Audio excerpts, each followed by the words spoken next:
Hello,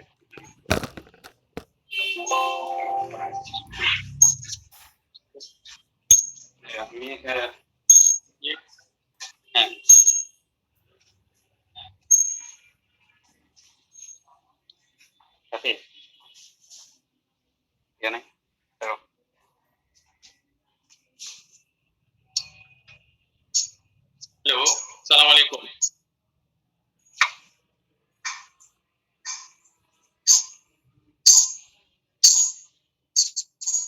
Hello. Assalam. Good evening.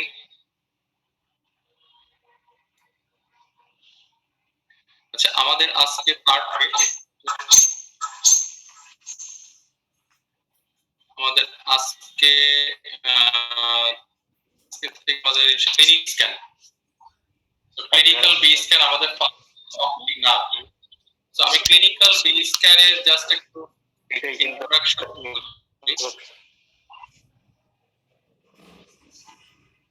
Clinical B স্ক্যানে আমাদের optic nerve সম্বন্ধে আমরা একটু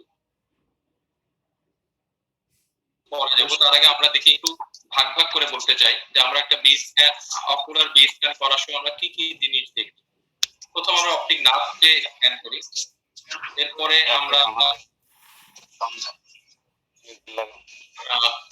অপটিক নার্ভের পরে আমরা অকুলার ওয়াল গুলা স্ক্যান করি। Ocular wall I mean optic retina, choroid, sclera, এটা হচ্ছে অকুলার ওয়াল। এই অকুলার ওয়ালে কোনো লেশন আছে কিনা সেটা স্ক্যান করি, এবং আমরা ভিট্রিয়াস ক্যাভিটি স্ক্যান করি। ভিট্রিয়াস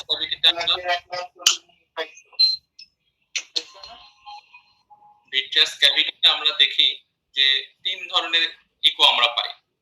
একটা হচ্ছে ডট ইকো, মেমব্রেনাস ইকো এবং ম্যাস লেশন। এই তিন ধরনের ইকো আমরা ভিট্রিয়াস ক্যাভিটিতে পাই। তো আমরা তাহলে আইটা আমরা কি কি দেখি? একটা হচ্ছে অপটিক নার্ভকে আমরা স্ক্যান করি। সেকেন্ডলি আমরা অপটিক নার্ভের পরে আমরা দেখি আইবলের যে কোর্স স্ক্লেরা, করয়েড এবং রেটিনা, এখানে কোনো লেশন আছে কিনা সেটা আমরা দেখি। থার্ডলি আমরা দেখি ভিট্রিয়াস ক্যাভিটি। ভিট্রিয়াস ক্যাভিটিতে আমরা তিন ধরনের ইকো পাই। তার ভিতরে একটা হচ্ছে ডট ইকো, মেমব্রেনাস ইকো এবং ম্যাস লেশন।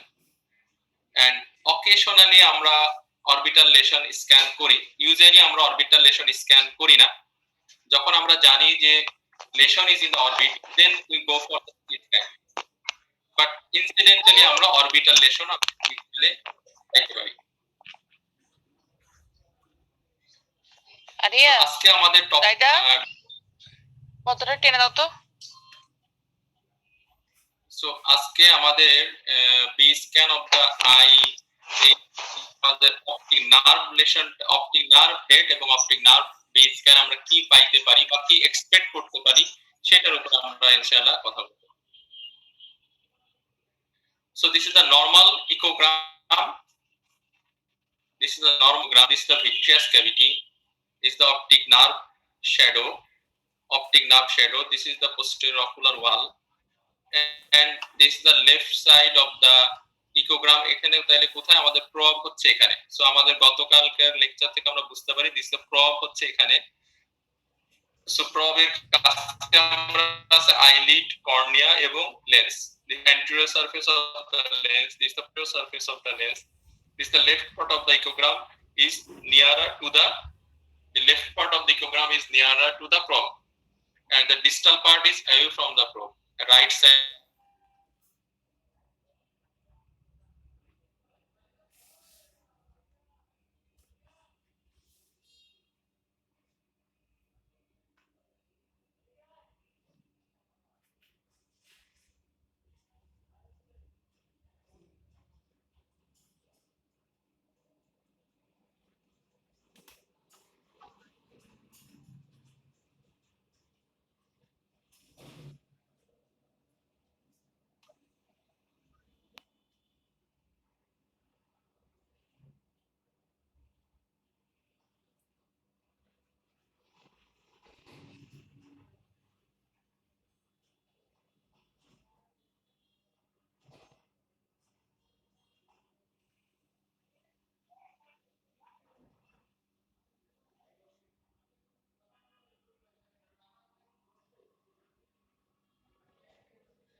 আমরা শুনতে পাচ্ছি না স্যার। একটু নেটওয়ার্কের প্রবলেম, আসলে নেটওয়ার্ক ড্রপ করতেছে, বারবার কানেকশন চলে যাচ্ছে, একটু ওয়েট করুন প্লিজ, জাস্ট এ মিনিট, নেটওয়ার্কের প্রবলেমের জন্য। জি স্যার।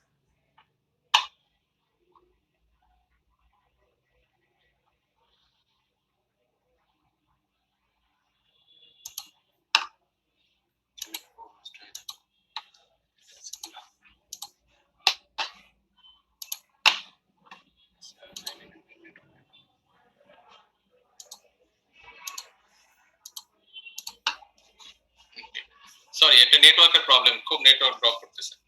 সো আমরা দিস দ্য অপটিক নরমাল ইকোগ্রাম, এখন কি শোনা যাচ্ছে? ওকে, সো আমাদের অপটিক নার্ভটাকে আমাদের প্রথম স্ক্যান করব। সো আমরা আজকে আমাদের কথাবার্তা সবাই অপটিক নার্ভ রিলেটেড কথাবার্তা বলবো। হ্যাঁ, সো এই ওয়াল নিয়ে আমরা বা ভিট্রিয়াস ক্যাভিটিতে কোনো ফাইন্ডিংস থাকতে পারে, আজকে যেগুলো দেখাবো সেখানে ভিট্রিয়াস ক্যাভিটি অকুলার ওয়ালে ফাইন্ডিংস থাকতে পারে, বাট আমরা ওইগুলো নিয়ে আজকে কথা বলবো না। সো আমাদের একটা কি সেকশন, অ্যাক্সিয়াল সেকশন না, axial section of the nose, eyeball, এই ব্রেন, এই বরাবর আমাদের অ্যাক্সিয়াল সেকশন। এখানে আমাদের এখানে যেটা দেখাইতে চাচ্ছি যে আমাদের দিসটা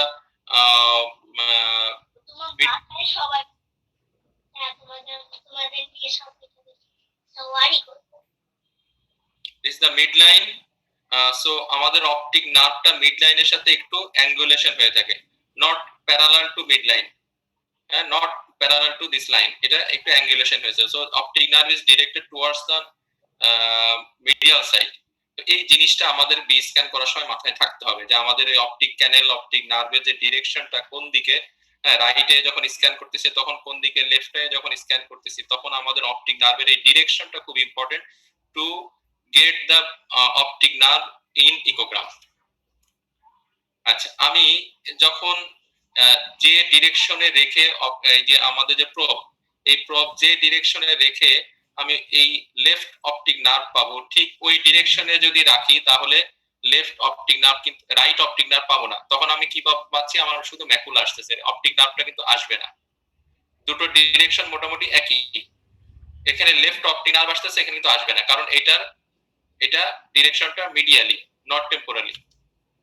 সিমিলারলি যদি আমি রাইট অপটিক নার্ভকে স্ক্যান করি যে ডিরেকশনে, ওই ডিরেকশনে করলে কিন্তু আমার লেফট অপটিক নার্ভ আসতেছে না।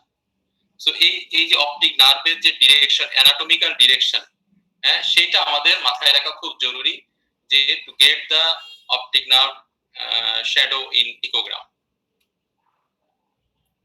এটা কি ক্লিয়ার? কেন আমরা অপটিক নার্ভ সহজে পাই না, বা আমরা কিভাবে অপটিক নার্ভটা সহজে পেতে পারি, সেটার জন্য এটা খুব ইম্পর্টেন্ট ইস্যু।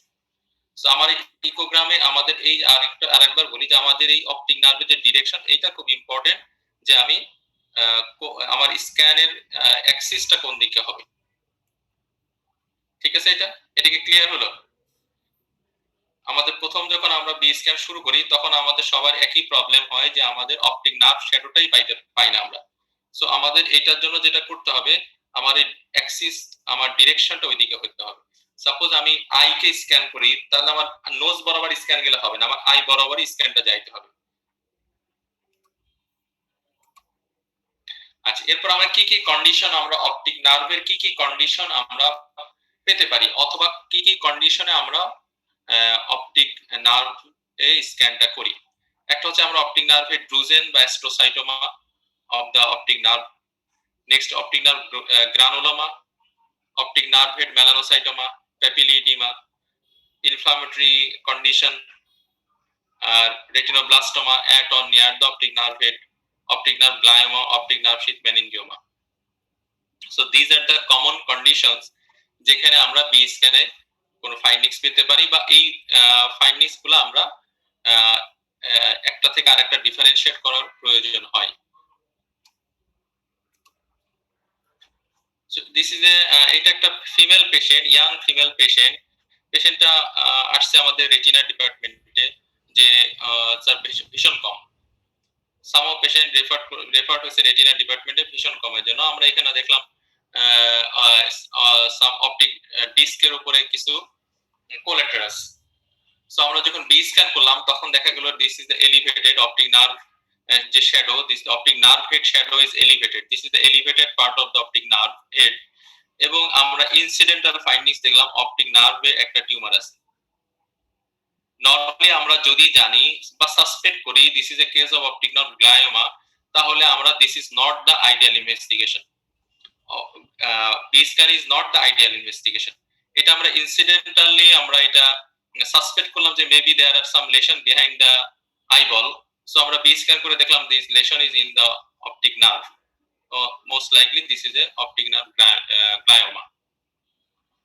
এবং এখানে আমরা দেখতেছি কি পোস্টেরিয়র এই টিউমারটা পোস্টেরিয়র অকুলার ওয়ালকে পুশ করতেছে। সো আমার এখানে optic nerve head, this is the optic nerve head, elevation of the optic nerve head and there are lesion along the optic nerve, this is optic nerve glioma.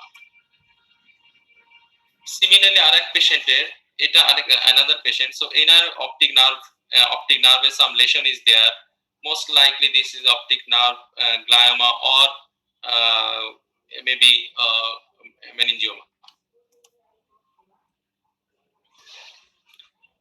Optic disc coloboma of the optic disc. So আমরা যখন B scan করলাম দেখা গেল এখানে একটা high echogenic shadow, is the high echogenic shadow. এটা কি drusen of the optic nerve head drusen is a calcified materials high echogenic shadow একটা dot, this is the optic nerve head drusen, ঠিক আছে। এটা optic nerve head drusen বোঝা যায়, এটা এই যে গোল যেটা high echogenic shadow in comparison to the adjacent structure, this is a high echogenic এবং এটা low gain A persisting, this is 96 dB তে আমরা এটা সাসপেক্ট করলাম there is a lesion and আমরা যখন গেইন কমাইলাম তখন দেখা গেল এটা হাই ইকোজেনিক ক্যালসিফাইড ম্যাটেরিয়ালসটা পারসিস্ট করতেছে, this is optic nerve head drusen. So this is a coloboma of the disc, coloboma of the adjacent to disc, not on the disc, this is optic disc, this is here but this is adjacent to optic disc, this is a coloboma adjacent to disc, not on the disc. আগেরটা কি ছিল আমাদের on the disc, coloboma at the disc, coloboma ডিস্কের উপরে ছিল আর এটা adjacent to disc তো just like a please. Sir আগের ছবিটাতে যেখানে ড্রুজেন আছে ওখানে কি কোলোবোমাও আছে স্যার? হ্যাঁ এটা তো এটা this is the actual, this is the coloboma, এটা তো কোলোবোমা অফ দ্য ডিস্ক, এই this is the colour ফান্ডাস।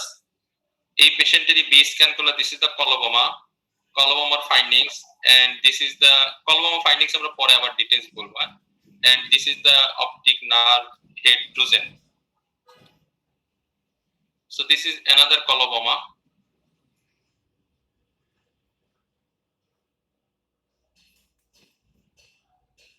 There is a drusen on the optic nerve head drusen আছে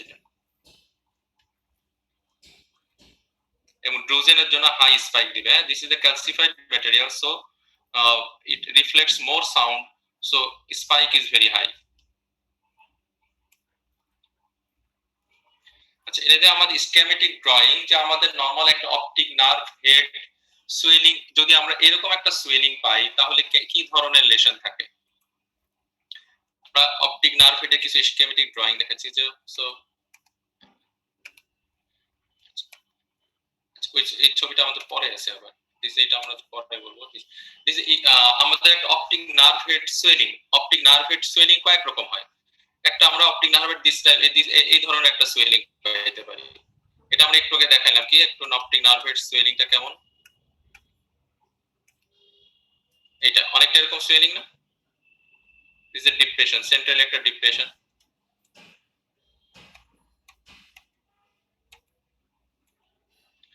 This is optic nerve head swelling. এই ধরনের swelling সাধারণত আমরা পাই হচ্ছে inflammatory condition এই ধরনের সুয়েলিং পাই। আর এই ধরনের সুয়েলিং ডিফিউজ বা স্মুথ সুয়েলিং পাই আমরা আইআইএইচ এবং ইক্সলে। একটা patient, this is patient grade 4 hypertensive retinopathy, এই পেশেন্টের ডিস্ক সুয়েলিং হচ্ছে আমাদের এরকম স্মুথ সুয়েলিং, অনেকটা হচ্ছে এরকম স্মুথ সুয়েলিং। আচ্ছা, এটা আমাদের কেন মাঝে মাঝে দরকার হয়, এটা আমাদের এই পেশেন্টের বি স্ক্যান করার উদ্দেশ্য এটা না যে এটা দেখানো।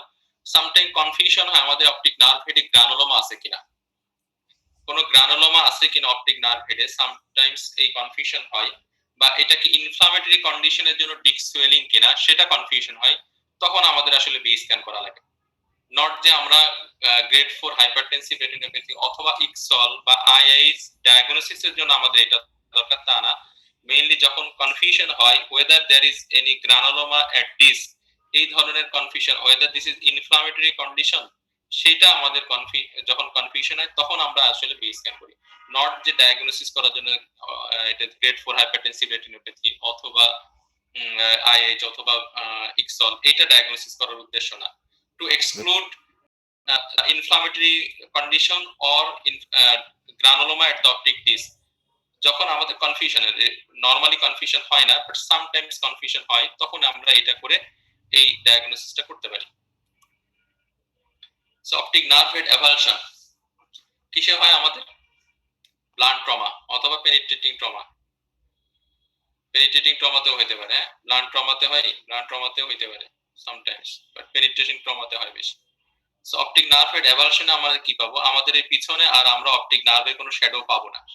এখানে আমরা কিছু হেমোরেজ পাবো on the disc, haemorrhage on the disc, haemorrhage subretinal স্পেসে বা উইদিন সাবকরোনাল স্পেসে, suprachoroidal space, subretinal space, on the disc, in the vitreous, এবং যে কোনো জায়গায় হেমোরেজ হতে পারে। ইন দা ভিট্রিয়াস হতে পারে, অন দা ডিস্ক হতে পারে, সাবরেটিনাল স্পেসে হতে পারে, সুপ্রাকরোনাল স্পেসেও হতে পারে, এবং আমরা অপটিক নার্ভ হেড শ্যাডো পাবো না। This optic nerve head avulsion. So আমার এখানে এর পোস্টেরিয়রলি আর কোনো অপটিক নার্ভের শ্যাডো নাই, এটার পরে যে কোনো অপটিক নার্ভের শ্যাডো নাই। এভালশন তো, সো এখানকার অপটিক নার্ভ যখন এটা এভালসড হয়ে গেছে, সো রিট্রাক্ট করে পিছনে চলে গেল, এবং rest this is the optic nerve head. এখানে আমাদের ডিপ কাপিং থাকে, ডিপ কাপিং পাবো। এখানে আমাদের দিস ইজ দ্য গ্যাপ, এখানে ডিপ কাপিং, এবং এখানে this is the vitreous haemorrhage, এখানে haemorrhage on the disc, this is the haemorrhage on the disc, this is deep cupping. Sometimes আমাদের optic nerve head আমরা glaucoma diagnosis করতে পারি যদি 0.6 or more cupping থাকে, 0.6 or more cupping থাকে।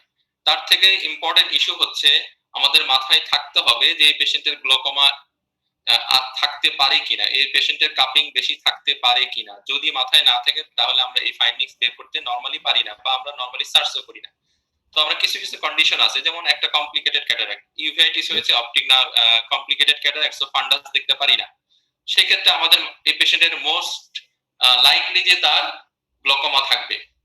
So সেই ক্ষেত্রে আমাদের সার্জারির আগে আমরা যেহেতু অপাক মিডিয়া, সো আমরা বি স্ক্যান করে শিওর হইতে চাই তার ভিট্রিয়াস ওপাসিটি আছে কিনা, ভিট্রিয়াস হেমোরেজ আছে কিনা, আরডি আছে কিনা। এট দ্য সেম টাইম আমাদের এটাও মাথায় রাখতে হবে যে ইউভেআইটিস এর জন্য গ্লোকোমা হয়ে কাপিং বেশি হয়ে গেল কিনা। সো আমি ভিট্রিয়াস ক্যাভিটি ক্লিয়ার বা রেটিনা ডিটাচমেন্ট নাই, বাট আমি সার্জারি করে ভীষণ খারাপ দেখা যাচ্ছে তার অপটিক তার কাপিং বেশি। সো আমরা এটা দেখতে পারি 0.6 অর মোর হলে তখন আমরা এটা বি স্ক্যানে পিক আপ করতে পারি। তাহলে আমাদের দুইটা এটাকে আমাদের গ্লোকোমেটাস কাপিং নাকি এটা আমাদের কলবোমেটাস কাপিং, সেটা আমাদের একটু ডিফারেন্সিয়েট করতে হবে। কলবোমাতে আমাদের ডেফিনেটলি কাপিংটা বড় হবে, যেহেতু disc coloboma involving the disc, so এটা এই ডিস্ক অপটিক নার্ভ হেডটাই বড় হবে, এখানে যে কাপিং সেটা বড় হবে, আর এখানে কাপিংটা ডিপ হবে, এখানে কাপিংটা ডিপ, এবার অপটিক নার্ভ হেডটা বড় হয় নাই, এখানে নার্ভ হেড কিন্তু বড় হয়ে গেছে, নার্ভ হেডটা বড়, এখানে নার্ভ হেডটা ছোট থাকবে, ডিপ কাপিংটা ডিপ হবে, আর এখানে নার্ভ হেডও বড় হবে এবং কাপটা বড় হবে। This is the glaucomatous cupping. This is the glaucomatous cupping. ঠিক আছে, এটা বোঝা যাচ্ছে glaucomatous cupping। এটা মোস্টলি অলমোস্ট a patient একটা complicated cataract, pinpoint pupil, there was no fundal, it was difficult to see the fundus because of inflammatory membrane, so B scan করার পর দেখা গেল তার কাপিং বেশি। সো এই পেশেন্টের সার্জারির আগে, ক্যাটারাক্ট সার্জারির আগে বা membrane whatever the surgery is plan, তার আগে পেশেন্টের কাউন্সিলিংটা সেভাবে করা যাবে যে তার গ্লোকোমেটাস ড্যামেজ অলরেডি আছে। So this is the glaucomatous cupping. এখন কি একটু বোঝা যায়? সো স্মল কাপিং বা deep cupping, deep cupping something like that. আর এটা কোনটা? কলোবোমা। আমাদের প্রথম যেটা দেখালাম সেটা হচ্ছে কলোবোমা।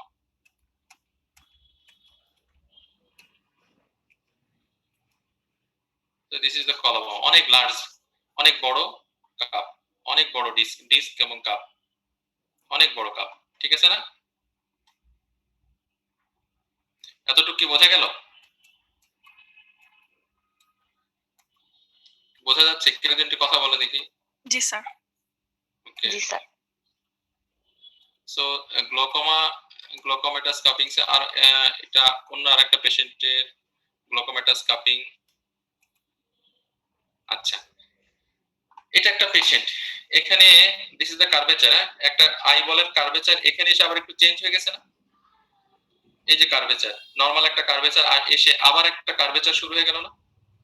নরমালি আমরা কিন্তু এরকম কার্ভেচারটা কেমন আইবলে যে কার্ভেচারে নরমাল কার্ভেচার হয়ে চলে যাচ্ছে, একটা কন্টিনিউয়েশন আছে, বাট এখানে কি একটা কার্ভেচার এখানে এসে আবার কার্ভেচারটা ব্রেক হয়ে গেল, আবার একটা নতুন একটা কাপ শুরু হলো। This is staphyloma. এটা একটা পেশেন্টের স্টাফাইলোমা, দিস আর গ্লোকোমেট। এটাও একটা complicated cataract with obscured fundal view because of the cataract and membrane এবং স্টাফাইলোমা ছিল। সো এই পেশেন্টের দিস দ্য স্টাফাইলোমা। সো এই পেশেন্টের, যে পেশেন্টের কমপ্লিকেটেড ক্যাটারাক্ট আছে, স্টাফাইলোমা আছে, তার মোস্ট লাইকলি তার আইওপি বেশি। ইনডাইরেক্টলি আমরা বলতে পারি তার আইওপি বেশি হওয়ার সম্ভাবনাটাই বেশি। সো আইওপি বেশি হলে তার কাপিং বাড়ার সম্ভাবনাই বেশি। সো এই পেশেন্টেরও কিন্তু গ্লোকোমেটাস কাপিং আছে। সো ইনডাইরেক্টলি আমরা এই স্টাফাইলোমা থেকে বলতে পারি তার পেশেন্টের আইওপি বেশি। হ্যাঁ, আইওপি কম থাকলে স্টাফাইলোমা সাধারণত হয় না, হতে পারে থিনিং অফ দ্য ওয়াল থেকে হতে পারে, বাট সাধারণত হয় না, বা সাধারণত কাপিং প্রেসার বেশি থাকে। স্টাফাইলোমা পেশেন্টের সাধারণত আইওপি বেশি থাকে। সো আইওপি বেশি থাকা মানে স্টাফাইলোমা আছে, সো তার কাপিং এর চান্সও বেশি। সো এইটারও আমরা যখন বি স্ক্যান করলাম তখন দেখে স্টাফাইলোমা কনফার্ম হলো এবং আমরা দেখলাম কাপিংও বেশি। সো আমাদের মাথায় থাকতে হবে আসলে যে এই পেশেন্টের কাপিং থাকতে পারে কি পারে না, বা আমি এটা দেখা জরুরি কিনা, এই পেশেন্টের সে রিলেভেন্ট কিনা, এটা মাথায় থাকলেই আমরা তখন মেটিকুলাসলি ওই জায়গাটা স্ক্যান করব আসলে। আদারওয়াইজ আমাদের অপটিক নার্ভ হেড নরমাল বলেই আমরা চলে যাব। মাথায় না থাকলে আসলে এটা দেখা বের করা টাফ। মাথায় থাকলে ইজিলি বের করা যায়, না থাকলে বের করা টাফ। আচ্ছা, এটা আমাদের যেটা বললাম যে আমরা ইনফ্লামেটরি কন্ডিশনে এই ধরনের কাপিং পাই। ইনফ্লামেটরি কন্ডিশনটা কোথায় হয়? আসলে ইনফ্লামেশনটা হয় মেইনলি করয়েড এবং স্ক্লেরাতে। করয়েডাইটিস আমরা জানি ভিকেই, সিম্পেথেটিক অপথলমাইটিস বা পোস্টেরিয়র ইউভেটাইটিস যেটাই হোক না কেন, করয়েডাইটিস হয়। অনেক সময় স্ক্লেরাইটিস হলেও অ্যাডজাসেন্ট করয়েড ইনফ্ল্যামড হয়ে যায়। যখন অ্যাডজাসেন্ট ইনফ্ল্যাম করয়েড এবং স্ক্লেরা ইনফ্ল্যামড হয় তখন অ্যাডজাসেন্ট রেটিনা, নিউরোরেটিনাল রিমও ইনফ্ল্যামড হয়। তখন এই নিউরোরেটিনাল রিমটা এলিভেটেড হয়ে যায় এবং সেন্ট্রাল কাপিংটা ডিপ থাকে। This is not the actual cupping, এটা সিউডো কাপিং। যখন আমার নিউরোরেটিনাল রিমটা এডিমাটাস হয়ে যাচ্ছে তখন মাঝখানে ডিপ্রেশনটা মনে হচ্ছে ডিপ কাপ, আসলে কাপিংটা মেইন প্রবলেম না, এটা এলিভেটেড হয়ে গেছে। নিউরোরেটিনাল রিমটা এলিভেটেড হওয়ার কারণে নরমাল কাপিংটাকে ডিপ মনে হচ্ছে। So this is pseudo cupping. এগুলো আমরা কিসে পাই? নরমালি আমরা ভিকেইস, সিম্পেথেটিক অপথলমাইটিস, পোস্টেরিয়র স্ক্লেরাইটিস এই ধরনের কাপিং পাই। আচ্ছা, এটা হচ্ছে করয়েডাল হেমানজিওমা। করয়েডাল হেমানজিওমা পেশেন্ট আমাদের এখানে অপটিক নার্ভ হেড, এটা choroidal haemangioma near the optic nerve head. So এটা আমাদের মেইন টার্গেট না, আমাদের মেইন টার্গেট হচ্ছে করয়েডাল হেমানজিওমা পেশেন্টেরও কাপিং বেশি থাকতে পারে। একটা হচ্ছে এই পেশেন্টের ডিফিউজ, যদি ডিফিউজ করয়েডাল হেমানজিওমা হয়, করয়েডাল হেমানজিওমা ডিফিউজ মানে পোস্টেরিয়র টোটাল সব সাইডেই করয়েডাল হেমানজিওমা, তখন যে কাপিংটা পাওয়া যাবে সেটা এই ধরনের একটা ফলস কাপিং। বিকজ এখানে করয়েডাল হেমানজিওমা হওয়ার কারণে এই জায়গাগুলো এলিভেটেড থিকেন্ড, সো এই ডিপ এটা মনে হবে যেন ডিপ। বাট করয়েডাল হেমানজিওমাতে গ্লোকোমেটাস কাপিংও হতে পারে, গ্লোকোমেটাস কাপিংও হতে পারে because choroidal hemangioma is associated with glaucoma, secondary glaucoma. So সেই পেশেন্টের কাপিং অফ নরমাল গ্লোকোমেটাস কাপিংও থাকতে পারে, আবার এরকম শিডো কাপিংও থাকতে পারে। ডিফিউজ করয়েডাল হেমানজিওমা পেশেন্টের দুটোই হতে পারে, একটা ফলস ডিপ কাপিং মনে হচ্ছে সেটা হতে পারে, আবার ট্রু গ্লোকোমেটাস কাপিংও হতে পারে because hemangioma, choroidal hemangioma associated with glaucoma, secondary glaucoma. So এই পেশেন্টের choroidal hemangioma, this is the thickness of the choroid. এই যে দুইটা কোরিওরেটিনাল কমপ্লেক্সটা অনেক ঠিক, এই যে দুইটা হোয়াইট অ্যারো অ্যারোর ভিতর মাঝখানে যে this is the chorioretinal complex because of hemangioma tissue, এবং দিস ইজ দ্য কাপিং। এটা ডিফিউজ করোইডাল হেমানজিওমা, এখানেও করোইডাল হেমানজিওমা, এখানেও করোইডাল হেমানজিওমা, এই choroid is thicken, so this is the cupping, this is the true cupping for glaucoma. আচ্ছা, আরেকটা patient, এখানে কয়টা optic nerve আছে? এই পেশেন্টের দুইটা না, একটা অপটিক নার্ভ, এটা একটা অপটিক নার্ভ, এটা একটা অপটিক নার্ভ, এটা একটা, ঠিক না? সেরকম মনে হচ্ছে না? এটা একটা অপটিক নার্ভ মনে হচ্ছে না? দিস ইজ পোস্টেরিয়র অকুলার ওয়াল। এটা একটা অপটিক নার্ভের শ্যাডো মনে হচ্ছে না? Sometimes intraocular metallic foreign body. This is a metallic foreign body in the posterior ocular wall near the optic nerve. This is the optic nerve, true optic nerve. এটার just পাশেই আছে একটা intraocular metallic foreign body. এই metallic foreign bodyর জন্য posterior acoustic shadow তৈরি হচ্ছে। Sound cannot pass behind this. এখানে যেহেতু metallic foreign body, so সাউন্ডের পিছনে যেতে পারছে না, সো এখানে একটা ব্ল্যাক শ্যাডো আসতেছে। এই যে this is the metallic foreign body, so পিছনে পোস্টের অ্যাকুস্টিক শ্যাডো আসতেছে, সো মনে হচ্ছে this is the optic nerve. এটা একটা ফলস ইমপ্রেশন দিচ্ছে, মনে হচ্ছে যে এটাই অপটিক নার্ভ, বাট আমরা যখন স্ক্যান আরেকটু টোটাল স্ক্যান যখন করলাম, দেখা গেল যে এই শ্যাডোটাই হচ্ছে এটা, this is the true optic nerve. তো মাঝে মাঝে এরকম কনফিউশন হতে পারে, যদি foreign body adjacent to optic nerve পড়ে, মেটালিক ফরেন বডি, তাহলে এরকম কনফিউশন হতে পারে। এই ছবি দেখে যদি কেউ মনে করে যে আমরা যে this is the optic nerve shadow, হ্যাঁ, তাহলে এটা ফলস ইমপ্রেশন দিবে। এটা actually this is the optic nerve and this is the, এই শ্যাডোটাই হচ্ছে এটা। এতটুকু পর্যন্ত বোঝা গেল গ্লোকোমাটাস কাপিং, ট্রু কাপিং এবং শিডো বা ফলস কাপিং, যেটা মনে করছি। হ্যাঁ প্লিজ। ট্রু কাপিং আর সিউডো কাপিং ডিফারেনশিয়েট করব কিভাবে স্যার দেখে? ট্রু কাপিং এবং শিডো কাপিং ডিফারেনশিয়েট করব কি করে? একটু difficult from as a beginners. এটা দিস দ্য শিডো কাপিংটা এরকম হয়, হ্যাঁ, একটু এই যে মার্জিনটা এলিভেটেড হবে, মার্জিনটা এলিভেটেড হবে, কারণ এখানে আইদার ইনফ্লামেশন অর হেমানজিওমাটাস টিস্যু।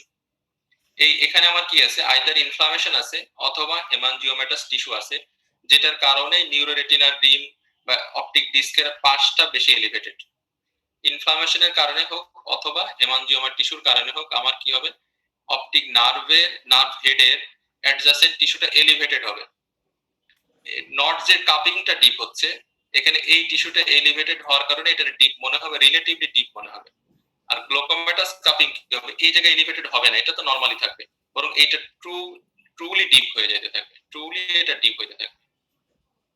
ঠিক আছে, এটা একটা পয়েন্ট। বাট আমাদের আসলে মেইন প্যাথোলজিটা রিভিউ করতে হবে অলওয়েজ। আমি কেন বি স্ক্যানটা করতেছি, এই ইনফরমেশনটা অবশ্যই বি স্ক্যান শুরুর আগে আমাদের জানতে হবে। হ্যাঁ, আমরা আমাদের যেন একটু একটা ক্রিটিসাইজ করি, আমাদের দেশে আমাদের সবারই একটা কমন টেন্ডেন্সি, আমি আমারটুক দেখে ছেড়ে দিলাম। হ্যাঁ, আমি রেডিওলজিস্টদের কথা বলি, রেডিওলজিস্টের কাছে আমি সাপোজ আমি একটা চেস্ট এক্সরে পাঠাইলাম, সে ফাইন্ডিংস লিখে দিবে যে এক্সরে নরমাল, অথবা দেয়ার are some opacities in the lung, maybe inflammatory condition, but এই এতটুকু ফাইন্ডিংস বলার জন্য তো আমি আসলে এক্সরে করতে পাঠাই না। আসলে আমাদের দরকারটা কি, আমাদের দরকার হচ্ছে একটা রেডিওলজিক্যাল ডায়াগনোসিস করে দেয়া, পেশেন্টের সাইন সিম্পটম, ক্লিনিশিয়ানের অবজারভেশন, এইগুলোর সাথে কোরিলেট করে রেডিওলজিস্ট কি করবে, সে তার একটা ডায়াগনোসিস করবে, অথবা সে এই ডায়াগনোসিসের ফেভারে কিছু কথা বলবে অথবা ডিসফেভারে কিছু কথা বলবে। শুধু ফাইন্ডিংস লিখে দেয় না, স্টুডেন্ট না যেটা ফাইন্ডিংস লিখে দিবে। আমি সিটি স্ক্যান করতে দিলাম, একটা ফাইন্ডিংস লিখে দিবে, এই ফাইন্ডিংস আছে, আমি তো ফাইন্ডিংস জানার জন্য দিই নাই। হ্যাঁ, সে তার রেডিওলজিক্যাল পার্সপেক্টিভে একটা ডায়াগনোসিস করে দিবে যে পেশেন্টের হিস্ট্রি, ক্লিনিশিয়ালের these are the observations and radiological these are the findings, এই তিনটার কোরিলেট করে আমার কাছে রেডিওলজিস্ট হিসেবে আমার কাছে মনে হয় এই this is the diagnosis, this is the expected. এবং তাই করা হয়, বাইরে বাইরে তাই করা হয়। সো আমি যেটা বলার উদ্দেশ্য হচ্ছে যে আমরা বি স্ক্যান করার সময় ডেফিনেটলি আমি আমার পেশেন্টের বি স্ক্যান করব। সো আমি পেশেন্টের হিস্ট্রি জানি, আমার পেশেন্টের ক্লিনিক্যাল ফাইন্ডিংস আমি জানি, এবং আমি আমার পেশেন্টের প্রবাবল ডায়াগনোসিস আমার মাথায় আছে, একটা ডিডি অথবা একটা বা দুইটা ডিফারেনশিয়াল ডায়াগনোসিস মাথায় আছে, এবং বি স্ক্যান এক্সপেক্টেড ফাইন্ডিংস আমি এক্সপেক্ট করতে পারি। সো সেটা সবকিছু মিলাইয়ে আমি কিন্তু ডায়াগনোসিসটা লিখবো। নট যে আমাকে যদি ব্লাইন্ডলি একটা পেশেন্ট বলে আমাকে পেশেন্টের, এটা তো পরীক্ষা না, হ্যাঁ, যে ব্লাইন্ডলি কিছুই বলে দেবো না আপনার পেশেন্ট বি স্ক্যান করে আপনাকে ডায়াগনোসিস করতে হবে। This is not like that. হ্যাঁ, পেশেন্টের ডেফিনেটলি সাপোজ আমি একজনের পেশেন্টের বি স্ক্যান করতে পারি, আমি অবশ্যই পেশেন্টের অ্যাটলিস্ট তার প্রেসক্রিপশন রিভিউ করতে হবে, যে পেশেন্ট কি সিমটম নিয়ে আসছে, ক্লিনিশিয়াল কি ফাইন্ডিংস পাইছে, এবং ক্লিনিশিয়ানের বা যে ডক্টর বি স্ক্যান অ্যাডভাইস করছে তার প্রবাবল ডায়াগনোসিসটা কি, তার প্রভিশনাল ডায়াগনোসিস কি, তার ডিফারেনশিয়াল ডায়াগনোসিস কি, এইগুলা আগে অবশ্যই রিভিউ করতে হবে, then go for the B scan. এই সব কিছু মিলাই আসলে ডায়াগনোসিস। হ্যাঁ, সো এতটুকু বোঝা গেল? স্যার ওকে, আজকে আর বেশিক্ষণ নাই। আচ্ছা, আরেকটা হচ্ছে this optic nerve, this a retinoblastoma patient. হ্যাঁ, retinoblastoma, high gain in low gain retinoblastoma. এই পেশেন্টের অপটিক নার্ভটা ইররেগুলার। এইটা পেশেন্ট, এটা একটা পেশেন্ট, এটা আলাদা একটা পেশেন্ট। এই পেশেন্টের অপটিক নার্ভটা ইররেগুলার। নরমাল আমাদের যে অপটিক নার্ভ থাকে সেটা এত ওয়াইড থাকে না, এত ওয়াইড না, এখানে অনেক ওয়াইড। এখানে এই পেশেন্টের অপটিক নার্ভের এখানে একরকম শ্যাডো, এখানে কিন্তু আবার ডিফারেন্ট টাইপ অফ শ্যাডো এই অপটিক নার্ভের ভিতরে। So this is the optic nerve infiltration by the tumour cells. So this is a bad neglected patient that throughout the vitreous the tumor tissue, retinoblastoma tissue, এবং এটার তার optic নার্ভে invasion আছে। এই পেশেন্টের in fact তার ক্রেনিয়ামেও metastasis ছিল, ক্রেনিয়ামে metastasis ছিল এই পেশেন্টের। সো তার অপটিক নার্ভটা ইরেগুলার, এখানে অপটিক নার্ভ শ্যাডো, এখানে ইরেগুলার, এখানে টিস্যু টিউমারস এর ইনফিল্ট্রেশন আছে এখানে। তো সামটাইমস আমরা রেটিনোব্লাস্টোমা পেশেন্ট, তো আমরা দেখা যাচ্ছে যে এটা দেখেই আমরা ডায়াগনোসিস রেটিনোব্লাস্টোমা, বাট এই পেশেন্টের অপটিক নার্ভে ইনফিল্ট্রেশন আছে কিনা সেটাও দেখা জরুরি, বিকজ আমি যখন ইনোকুলেশন করব অপটিক নার্ভ কতটুকু কাটবো, অপটিক নার্ভ টিস্যু কি আমরা 10 মিলিমিটার রেখে আসবো না 6 মিলিমিটার, বা টোটাল কতটুকু কাটবো, সেটার জন্য আমাদের এই নার্ভের ইনফিল্ট্রেশন দেখা দরকার, অথবা আমরা কেমোথেরাপি ফলোড বাই ইনোকুলেশন করব কিনা। এই জন্য আমাদের এটা রেটিনোব্লাস্টোমা পেশেন্টের শুধু আমরা এটাই ডায়াগনোসিস করে ছেড়ে দিলাম যে retinoblastoma confirm by seeing the mass lesion এবং ক্যালসিফিকেশন, সেটা নট অনলি দ্যাট এই অপটিক নার্ভে ইনফিল্ট্রেশন আছে কিনা অথবা অরবিটে ইনফিল্ট্রেশন আছে কিনা সেটাও দেখা দরকার। হ্যাঁ স্যার, অপটিক নার্ভ কতদূর ইনভলভ হয়েছে এটা কি বি স্ক্যানে বোঝা যাবে স্যার? এত মেটিকুলাসলি বোঝা যাবে না, এত মেটিকুলাসলি বোঝা যাবে না, সেটার জন্য আমাদের বেস্ট হচ্ছে এমআরআই বা সিটি স্ক্যান। হ্যাঁ, বাট আমরা যখন আমি যখন বি স্ক্যান করতেছি, আমরা তো সব পেশেন্টে সাসপেক্ট করি না। যে পেশেন্টের আমি দেখলাম যে এরকম কেস, যখন আমি সাসপেক্ট করলাম অপটিক নার্ভের ইনভলভমেন্ট আছে, এই পেশেন্টের ডেফিনেটলি আমরা এমআরআই বা সিটি স্ক্যান করে আমরা কনফার্ম করব কি পরিমাণে ইনভলভমেন্ট, কতটুকু ইনভলভমেন্ট, এটা কনফার্ম করতে হবে। বাট আমরা অ্যাট লিস্ট সামটাইমস বুঝতে পারি যে অপটিক নার্ভে ইনফিল্ট্রেশন আছে। বাট অপটিক নার্ভ দেখার জন্য this is not the ideal investigation. আমি তো বারবার বলতেছি অপটিক নার্ভের লেশন দেখার জন্য this is not, B scan is not the ideal investigation. But sometimes আমরা যেমন optic nerve glioma, B scan is not the ideal investigation. Optic nerve sheath meningioma, B scan not the ideal. হ্যাঁ, so infiltration আমরা যখনই আমরা এই পেশেন্টের infiltration পেয়েছি তখনই আমাদের নেক্সট হচ্ছে যে do MRI or CT scan to confirm the extent of the lesion. But this is not, B scan should not be advised for this. This is the incidental findings, or we should search for this type of lesion. যখন আমি B scan করতেছি তখন আমি এটাও দেখি, যদি infiltration থাকে then go for MRI.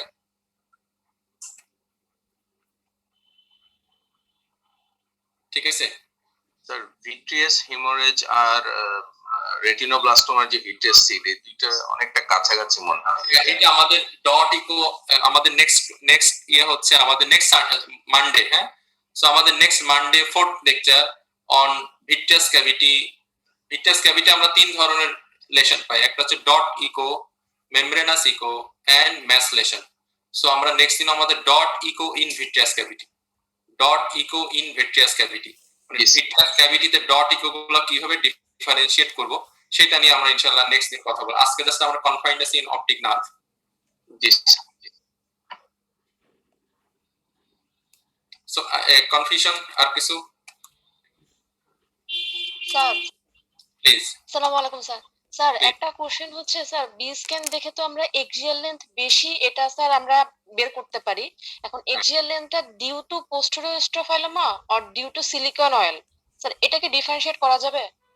হ্যাঁ, ডিউ টু অ্যাক্সিয়াল লেন্থ বেশি, due to silicone oil or posterior staphyloma. Posterior staphyloma differentiate করা যাবে, হ্যাঁ। স্যার কিভাবে এটাকে? আচ্ছা, কিভাবে? সিলিকন অয়েল এবং এটা মনে হয় আমাদের গত দিনে ইয়ে এসেছিল, তাই না? স্যার হ্যাঁ স্যার লাস্ট দিনে ছিল স্যার, লাস্ট দিনে ছিল। ওকে, আমি লাস্ট দিনে ছিল স্যার, সময় বেশি হয়ে গেছে তাই কোশ্চেনটা সেদিন করিনি।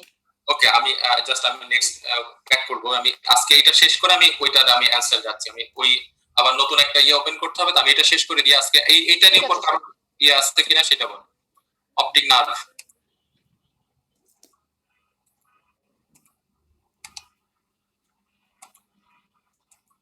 অপটিক নার্ভ স্ক্যান করা যাবে এখন? আমাদের ডিরেকশনটা মাথায় রাখতে হবে, তাহলেই স্ক্যান হয়ে যাবে। শুধু মাথায় রাখে আমাদের সবাই স্ট্রেট বসাই দিই, আমরা প্রোবটাকে সোজা বসাই দিই, মনে করি যে প্রোব আই ওয়াল সোজাসুজি চলে আসবে। সোজাসুজি গেলে তো আসলে কোন ওয়ালটা আসে? অরবিটাল ওয়াল চলে আসে, তাই না? অপটিক নার্ভ বরাবর যায় না, তো ল্যাটারাল ওয়ালটা চলে আসবে। সো অপটিক নার্ভ আসবে না, সো একটু মিডিয়ালি কাট করতে হবে।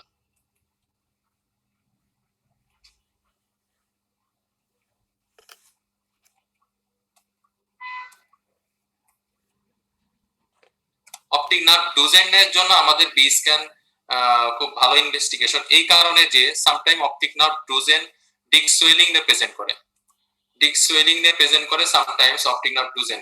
সো এটার জন্য B scan is a good option. CT scan may also be done, but B scan is a good option optic nerve ডুজেনের জন্য, যেহেতু optic nerve drusen sometimes disc swelling নিয়ে প্রেজেন্ট করে।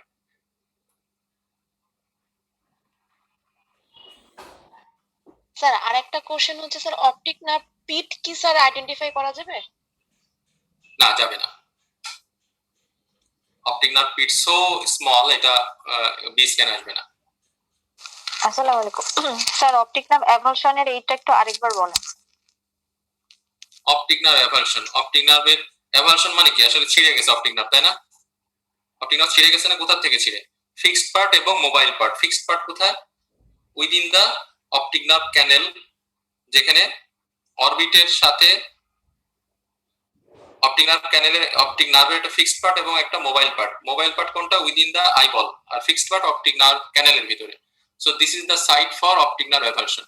সো আমার যখন একটা অ্যাভালশন হয় তখন আসলে হয় কি, অপটিক নার্ভটা রিট্রাক্ট করে যায়। সো আমার এই যে এই অপটিক নার্ভ, এটা কোন পার্ট?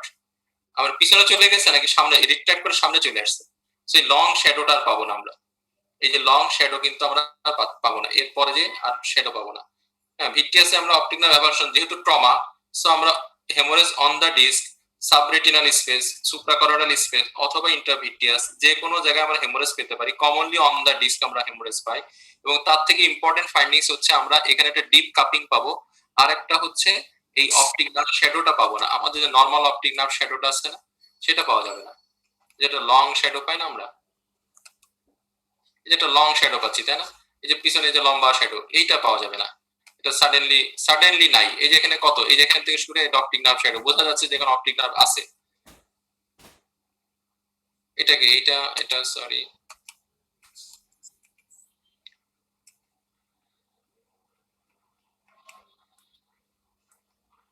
এখানে যে অপটিক নার্ভ, এখানে বোঝা যাচ্ছে না কত দূর, এই যে এখানে চলে গেছে, এই যে অপটিক নার্ভ এত দূর চলে গেছে। আর এখানে অপটিক নার্ভ অ্যাভালশনে এর পরে যায় না, এতটুকুর পরে আর পাওয়া যাবে না, এই যে এই পিছনের শ্যাডো। ঠিক আছে? জি স্যার। এই যে অপটিক নার্ভ অ্যাভালশনে এই যে এরপরে আর শ্যাডো নেই, এরপরে আর শ্যাডো নাই, এখানে যে আর শ্যাডো পাওয়া যাচ্ছে না। এখানে আসলে কি চলে আসছে, ফ্যাট টিস্যু, অরবিটাল ফ্যাট চলে আসছে এখানে, অরবিটাল ফ্যাট অথবা হেমোরেজ। অ্যাভালশনের পরে orbital fat, adjacent orbital fat এখানে চলে আসছে অথবা হেমোরেজ চলে আসছে এখানে, যার জন্য এরপরে আর কোনো অপটিক নার্ভে যে ব্ল্যাক শ্যাডো এটা নাই। স্যার ব্ল্যাক যে অ্যারোটা স্যার, ব্ল্যাক অ্যারোটা হচ্ছে স্যার কি ইন্ডিকেট করছে ব্ল্যাক অ্যারোটা স্যার? এই পর্যন্তই অপটিক নার্ভের এতটুকু দেখা যাচ্ছে, এতটুকু দেখা যাচ্ছে। এরপরে স্যার এটাই স্যার যে এতটুকুই অপটিক নার্ভ, ব্ল্যাক শ্যাডোটাই স্যার মানে ব্ল্যাক অ্যারোটা স্যার জানতে চাচ্ছিলাম শুধু যে এটা আসলে এতটুকুই আমার অপটিক নার্ভ, এরপর থেকে আর কোনো অপটিক নার্ভের কোনো শ্যাডো এখানে নাই স্যার। অপটিক নার্ভের শ্যাডো নাই এখানে। এই যে সাদা যেটা, এটা haemorrhage, either haemorrhage or orbital fat চলে আসছে এখানে, এই সাদা যেটা। এখানে আরো যে ব্ল্যাক লম্বার যে টেইল সেটা আর নাই। হ্যাঁ, এবং এখানেও ইন্টারভিটাল হেমোরেজ আছে, ডিপ কাপিং।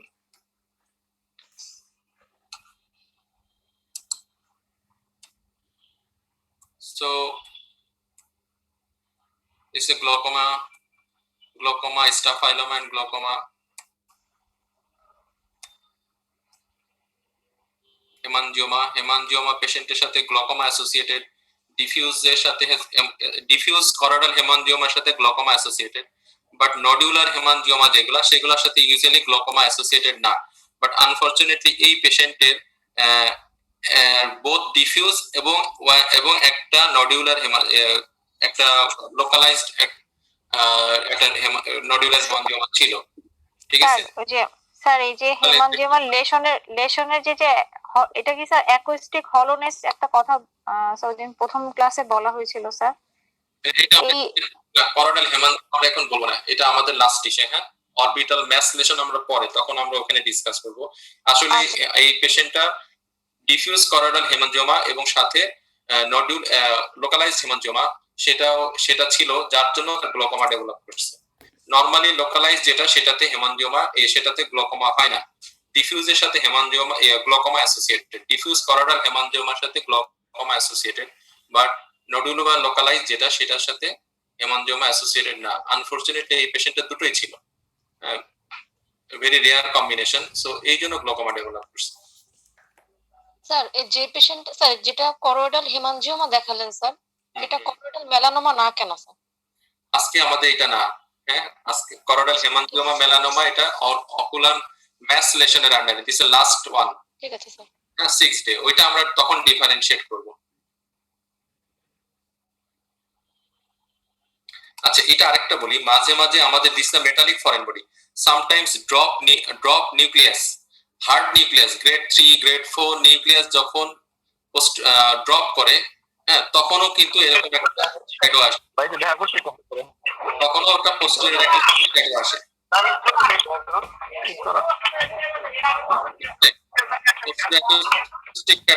তখন আসতে পারে যদি লার্জ একটা গ্রেড 3 গ্রেড 4 নিউক্লিয়াস ড্রপ করে থাকে, তখন পোস্টেরিয়র শ্যাডো আসে, তখন কিন্তু এরকম মনে হতে পারে অপটিক নার্ভ।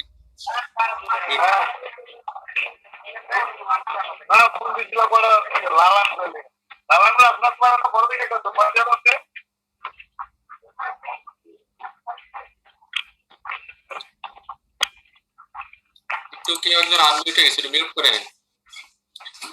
সো সেখানে আমাদের খেয়াল করতে হবে, কারণ ড্রপ নিউক্লিয়াস কিন্তু যখন ড্রপ করে তখন কিন্তু একদম পোস্টেরিয়র পলে যে পড়ে, নিয়ার টু অপটিক নার্ভ পড়ে। সো তখনও কিন্তু এরকম ফলস ইমপ্রেশন দিতে পারে যে double optic nerve, but meticulous scan করলে তখন বোঝা যেতে যে কোনটার এই নিউক্লিয়াস, তো তখন ডেফিনেটলি এই ভিট্রিয়াস ক্যাভিটিতে থাকবে এবং ভিট্রিয়াস ক্যাভিটি বরাবরই একটা শ্যাডো পাওয়া যাবে। সো বোঝা যাবে যে এটা নিউক্লিয়াসের জন্য শ্যাডোটা। ঠিক আছে, সো এটা আর কিছু এখানে আর কোনো কোয়ারি আছে? কারণ না থাকলে আমরা ওই যে লাস্ট একটা এসে চলে স্যার। স্যার করোইডাল অস্টিওমা যখন থাকে তখনও তো স্যার শ্যাডোইং আসে, সেই ক্ষেত্রে স্যার হ্যাঁ, করোইডাল স্যার করোইডাল লেশনটা কেমন থাকবে স্যার? করোইডাল অস্টিওমা আমাদের ম্যাস লেশনের ভিতরে, করোইডাল অস্টিওমা লাস্ট ক্লাস, হ্যাঁ, করোইডাল অস্টিওমা ম্যাস লেশনের ভিতরে। জি স্যার, ঠিক আছে। আচ্ছা, একটা প্রশ্ন ছিল এসে কি অ্যাক্সিয়াল স্ক্যান, অ্যাক্সিয়াল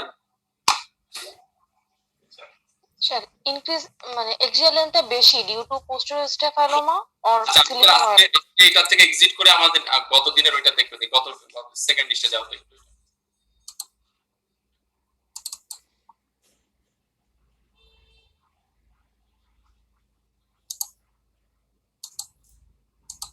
সেকেন্ড এটা না, ঠিক আছে।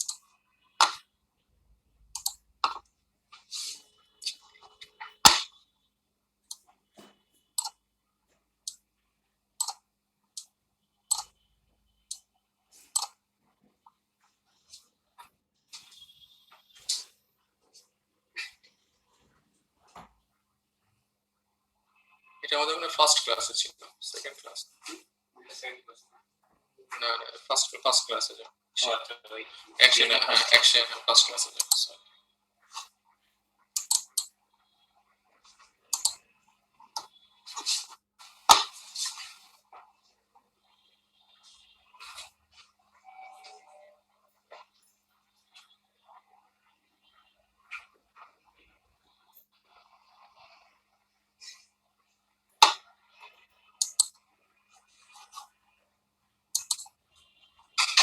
সো আমাদের এটা পোস্টেরিয়র স্টাফাইলামার জন্য অ্যাক্সিয়াল লেন্থ বেশি নাকি সিলিকন অয়েলের জন্য অ্যাক্সিয়াল লেন্থ বেশি, তো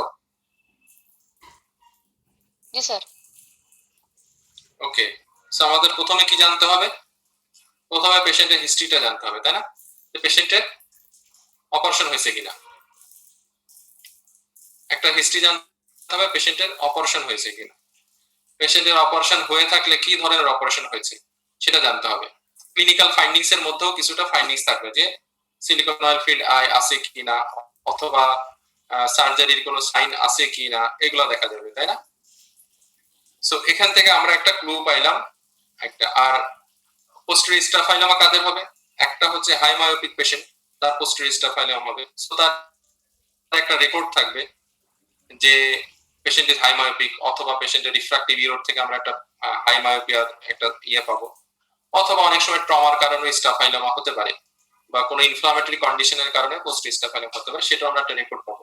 তো সেটা আমরা একটা ক্লিনিক্যালি আমরা একটা বুঝে গেলাম যে পেশেন্টের পোস্টেরিয়র স্টাফাইলামা থাকতে পারে কি পারে না, অথবা আমাদের সিলিকন অয়েল আছে কি নাই। এটা একটা হিস্ট্রি এবং এক্সামিনেশন থেকে আমাদের আমরা কিন্তু একটা প্রাইমারি একটা ফাইন্ডিংস হয়ে গেল, প্রাইমারি একটা ডিসিশন হয়ে গেল যে এটা এরকম পেতে পারি আমরা।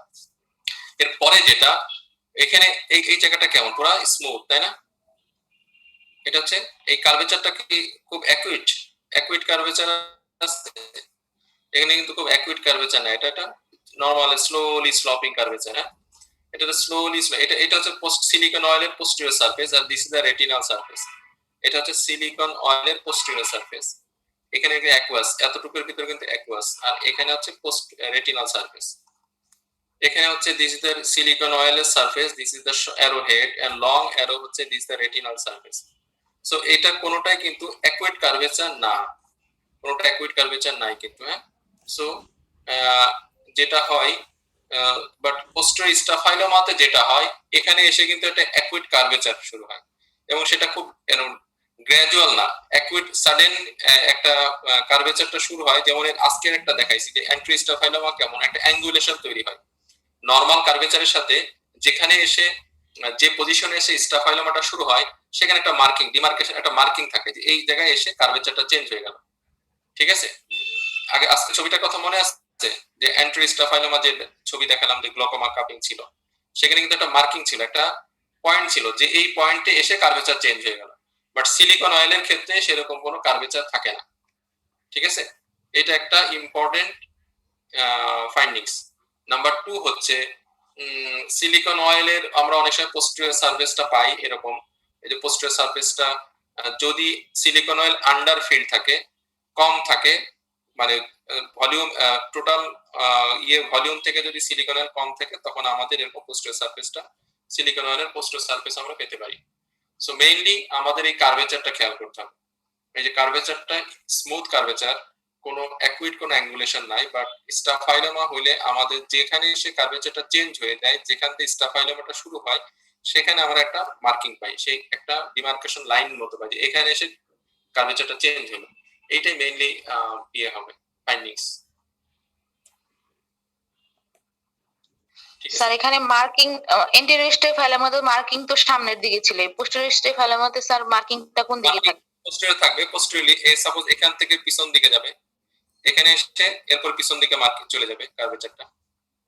আমাদের পোস্টেরিয়র স্টেফাইলাম আছে, সেটাও আমাদের ফোর্থ লাস্ট ক্লাসে সিক্সথ লেকচারে আমাদের orbital mass lesion and ocular wall, orbital mass lesion, ocular mass lesion and orbital wall lesion, এটা আমাদের সেখানে আমাদের পোস্টেরিয়র স্টাফাইলাম আছে। কিভাবে পোস্টেরিয়র স্টাফাইলাম আমরা ডায়াগনোসিস করতে পারি সেখানে আছে। ঠিক আছে, জি আমরা এখানে শেষ করি। Sir yes please. Sir how to right base scan report, sir এই ব্যাপারে কিছু বলবেন আপনার কোন ক্লাসে বলবো না, বাট আমরা যে যে টেক্সটকে ফলো করে এটা করছি সেখানে একটা আছে, 10টা স্যাম্পল রিপোর্ট রাইটিং আছে, টিপিক্যাল 10টা স্যাম্পল রিপোর্ট রাইটিং আছে। হ্যাঁ, তো সেটা মনে হয় হেল্পফুল হইতে পারে। লাস্ট একটা আমাদের এই টেক্সট বুকে আমরা বেস করে লেকচারটা রেডি করা, তো এর লাস্ট চ্যাপ্টারটাই আছে হচ্ছে how to write down reports.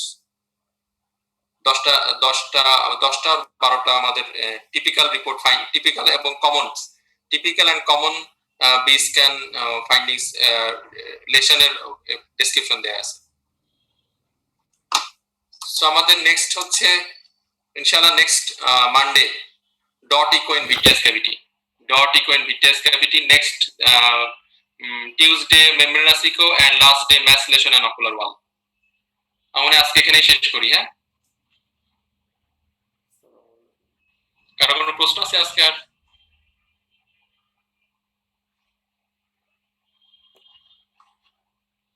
ওকে, আল্লাহ হাফেজ, আজকে এখানেই শেষ। হ্যাঁ, আসসালামু আলাইকুম স্যার। আসসালামু আলাইকুম।